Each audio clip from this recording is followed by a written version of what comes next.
Hello කොහොමද ඔයාලට ආශිර්වාදලත් සුබ දවසක් ඔයාලා සියලු දෙනාටම. ඉතින් අද මම මේ වීඩියෝ එකෙන් අරගෙන ආවේ කොහොමද මුම් බීජ පළ කරගන්නේ කියලා. ඇත්තටම මේක හරිම ලේසි. සමහර කට්ටිය මේ ගැන දන්නවත් ඇති. ඉතින් නොදන්න කෙනෙක්ට මේ වීඩියෝ එක වැදගත් වෙයි කියලා තමයි මම මේ විදිහට අද ඔයාලට මේ වීඩියෝ එක ගේන්නේ. ඉතින් මේක ගොඩක් ගුණදායක ආහාර වර්ගයක්. මේකේ ගුණ කිව්වොත් ඔයාලට කොලෙස්ටරෝල්, දියවැඩියාව, එතකොට ඇඟේ උෂ්ණය, ඒ වගේ ගොඩාක් ලෙඩ රසකට මේක ගොඩක් ගුණදායී ආහාරයක්. ඉතින් අපි බලමු මේ වීඩියෝ එකකින් කොහොමද මේක හදාගන්නේ කියලා. ඇත්තටම හරිම ලේසි. මම මේකට පාවිච්චි කරන්නේ හට්ටියක්. ඒ කියන්නේ හට්ටියක් උඩ වට්ටියක් වගේ එකක් තියලා අනිවාර්යෙන් මේ වගේ වට්ටියක් ගන්න ඕන. අරගෙන මේකට පිරිසිදු රෙදි කෑවලක් ඔයාලට ගන්න පුළුවන්. මම මෙතනදී පාවිච්චි කරන්නේ ටිෂු එකක්. ටිෂු එකක් පාවිච්චි කරාම ඇත්තටම අර මේ ප්‍රතිඵලය ගොඩක් ඉක්මනින් සහ පිරිසිදුව ගන්නත් පුළුවන්.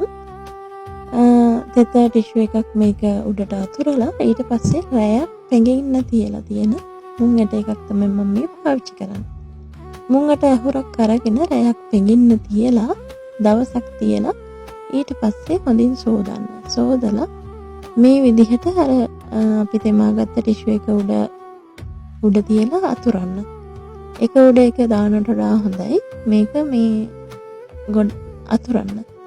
ඊට පස්සේ මේක අතුරලා අපි මේකට මුංගෙට අහුරයි ගන්නෙ. ඒ වුණාට මේකෙන් ගොඩක් මේ පැල අපිට ගන්න පුළුවන්. ඉතින් ඊට පස්සේ මේක උඩින් තව තෙත ටිෂු එකක් දාලා මේක වහන්න තමයි තියෙන්නේ. එච්චරයි ඉතින් අපිට කරන්න තියෙන්නේ. ඊට පස්සේ අපිට දවසින් දවස මේක බලලා මේ වතුර ටික දාන්න තමයි තියෙන්නේ. ඊට පස්සේ මම මේක වහලා තියලා ඇත්තටම මේක ගොඩක් කළුවර අඳුරු ස්ථානයක තියෙනවා නම් මේ ඉතා ඉක්මනින් මේ දේ කරගන්න පුළුවන්. මම ඒක නිසා තව කළු පාට රෙදි කෑල්ලකින් වහලා මේක අඳුරු ස්ථානයක තියලා තියෙනවා. ඉතින් මේ දෙවෙනි දවස බලන්න මුලින් දවසට වඩා චොට්ටක් මේකේ අංකුර වැඩි වෙලා තියෙනවා. ඉතින් මේකේ අර මේ තෙත ගතිය අඩු වෙලා තියෙනකොට අපි අනිවාර්යයෙන් වතුර ටිකක් දාන්න ඕනේ. ඒ මොකද අපි වතුර මේකට වැඩි කරගන්නත් හොඳ නැහැ, අඩු කරගන්නත් හොඳ නැහැ. වතුර වැඩි වුණොත් මේක නරක් වෙනවා. අඩු වුණොත් අර ෆ්‍රෙෂ් ගතිය නැති වෙලා නිකන් අපිට පැල මේ ෆ්‍රෙෂ් විදියට ගන්න බෑ. නිකන් මේ කියන්නේ ඒ පැලේ දුර්වල වෙන්න ගන්නවා. ඒක නිසා අපි මේකට අනිවාර්යෙන් දවසක් තියලා ඊළඟ දවසේ තමයි මේක බලන්න ඕනේ. නිතරම බලන්න ඕනේ. අපි මේක මේ රැයට වගේ බැලුවාම අපිට පේන්න ගන්නවා ඒකේ වෙනස කොහොමද කියලා. එතකොට ඒ තෙතමනේ අඩුයි වගේ නම් මේ අපිට තව වතුර ටිකක් දාලා තියන්න පුළුවන්. ආයෙත් ඒ විදිහට වහලා තියෙනවා. බලන්න මේ 3 වෙනි දවස් තමයි මේ. ඉතින් ඊට වඩා තව ටිකක් මේ අංකුර වැඩි වෙලා තියෙනවා. මේ අවස්ථාවේදීත් ඔයාලට කෑමට ගන්න පුළුවන්.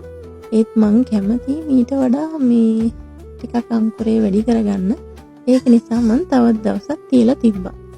ඉතින් මගේ මේ අන්තිම දවස් තමයි මේක. ඊටත් වඩා අංකුරේ ටිකක් වැඩි වෙලා තියෙනවා. මීට වඩා නම් තියන්න එපා. එතකොට නරක වෙන්න බලනවා. මේක අපිට මේ අරන් තියාගන්න පුළුවන්. සතියක් වගේ කාලයක් වුණත් කමන්නේ. අරගෙන ෆ්‍රිජ් එකේ දාලා තියාගන්න පුළුවන්. එතකොට මේකෙන් එක කෑම ಜಾති හදන්න පුළුවන්. සුප් වර්ග, එතකොට සැලඩ් එකක්, තව ඔයාලා නූඩල්ස්, ඔම්ලට් එහෙම දාලා හදා ගන්නත් පුළුවන්. ඇත්තටම මේක ගොඩාක් ගුණදායී ආහාරයක් සහ ඇඟ උෂ්ණ කට්ටියට, එතකොට දියවැඩියාව, කොලෙස්ටරෝල් මේ ගොඩාක් ලෙඩ රෝග ඇසකට ගුණදායී ආහාරයක් තමයි මේක. ඉතින් අපි මේක පාවිච්චි කරනකොට මේ පාවිච්චි කරන්න ඕන මේ උණු වතුර ටිකකින් හරි උමාලයෙන් හරි තම්බලා ගන්න ඕනේ. අනිවාර්යෙන් මේක හොඳට සෝදන්න ඕනේ පරිස්සමෙන්.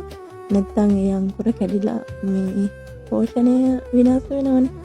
ඒක නිසා අපි මේක මේ උණු වතුරකට දාලා ටිකක් තම්බලා ඉතා ඉක්මනින් අයිස් වතුරයකට දාගත්තොත් තමයි හොඳ. මොකද නැත්නම් මේකේ තියෙන පෝෂණය විනාශ වෙන්න බලනවා.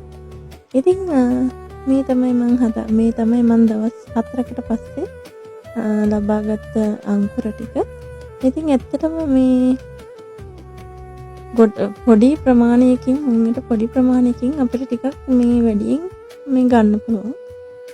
මම මේ විදිහට හදලා මේ ෆ්‍රිජ් එකේ දාලා තියෙනවා. අවශ්‍ය වෙලාවට ටික ටික අරගෙන අපේ ආහාර වලට එකතු කරගන්න පුළුවන්.